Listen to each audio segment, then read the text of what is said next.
Hello, ഇന്നത്തെ നമ്മുടെ special താരം കാളാഞ്ചി പൊള്ളിച്ചതാണേ.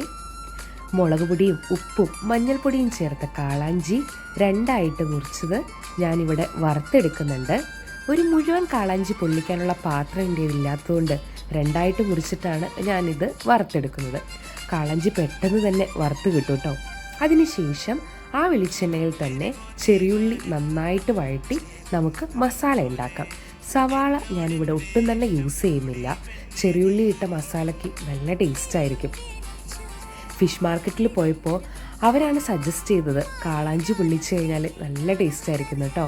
ഈ മസാലയിലോട്ട് ഇഞ്ചി വെളുത്തുള്ളി ചതച്ചതും കൂടെ ആഡ് ചെയ്ത് നന്നായിട്ട് ഞാനിവിടെ വഴറ്റി കൊടുക്കുന്നുണ്ട്. ആവശ്യത്തിന് ഉപ്പും കൂടെ ചേർത്ത് കഴിഞ്ഞാൽ ചെറിയുള്ളി നന്നായിട്ട് വഴന്നു കിട്ടും. അതിനുശേഷം ആവശ്യത്തിന് വേണ്ട മസാല പൊടികളൊക്കെ ഞാനിതിലേക്ക് ആഡ് ചെയ്യുന്നുണ്ട്.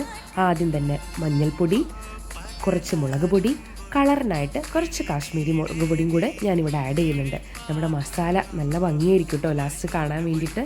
അതിനുശേഷം ഞാനിവിടേക്ക് ആഡ് ചെയ്യുന്നത് മല്ലിപ്പൊടിയാണ്. അങ്ങനെ പൊടികളൊക്കെ ആഡ് ചെയ്തതിന് ശേഷം പച്ചമണം മാറിയതിന് ശേഷം തക്കാളി ചെറുതായിട്ട് അരിഞ്ഞതും കൂടെ ആഡ് ചെയ്ത് നന്നായിട്ട് വഴറ്റി കൊടുക്കാം. എനിക്ക് കുറച്ചും കൂടെ പുളിയുള്ളൊരു മസാലയാണ് വേണ്ടിയത്. അതുകൊണ്ട് തന്നെ ഞാൻ തക്കാളിക്ക് പുറമേ കുടംപുളി കുറച്ച് വെള്ളത്തിലിട്ടിട്ട് കുടംപുളിയും കൂടെ ഞാനിതിൽ ആഡ് ചെയ്യുന്നുണ്ട്. അതുപോലെ തന്നെ ആ കുതിർത്ത വെള്ളം കൂടെ ആഡ് ചെയ്ത് നന്നായി മൂടി വെച്ച് ഞാൻ കുറച്ച് നേരം ഇതിനെ വേവിക്കുന്നുണ്ട്. ഇനി നന്നായിട്ട് വഴന്നു കിട്ടിയ ആ മസാലയിലോട്ട് നാളികേരപ്പാലും കൂടെ ആഡ് ചെയ്ത് നമ്മുടെ മസാല ഇവിടെ ഫിനിഷ് ചെയ്യാണ്. ലാസ്റ്റ് കുറച്ച് കുരുമുളക് പൊടി കൂടി ചേർത്ത് കഴിഞ്ഞാൽ നമ്മുടെ മസാല ഇവിടെ റെഡി ആയിട്ടുണ്ട്. ഇനി നമുക്ക് ഈ മസാല ഇങ്ങനെ കഴിക്കാൻ തന്നെ നല്ല ടേസ്റ്റാണ് കേട്ടോ. ഇനി നമുക്ക് വാഴയിലയിൽ നമ്മുടെ മീൻ പൊള്ളിച്ചതൊന്ന് സെറ്റ് ചെയ്യാം.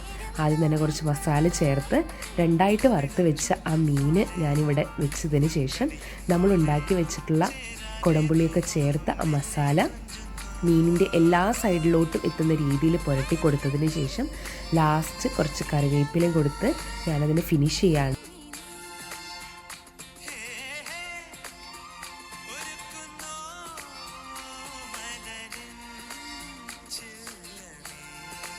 ഇനി നമുക്ക് വാഴൻ്റെ ഇല മടക്കിയതിന് ശേഷം ഒരു തവയിലിട്ടിട്ട് ചെറുതായിട്ടൊന്ന് ചൂടാക്കിയെടുക്കാം.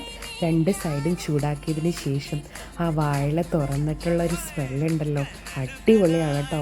നിങ്ങളെല്ലാവരും ഇത് വീട്ടിൽ മസ്റ്റായിട്ട് ട്രൈ ചെയ്ത് നോക്കണം. വളരെ എളുപ്പത്തിൽ ഉണ്ടാക്കാൻ പറ്റുന്നൊരു ഫിഷ് പൊള്ളിച്ചതാണിത്. നല്ല ടേസ്റ്റാണ്.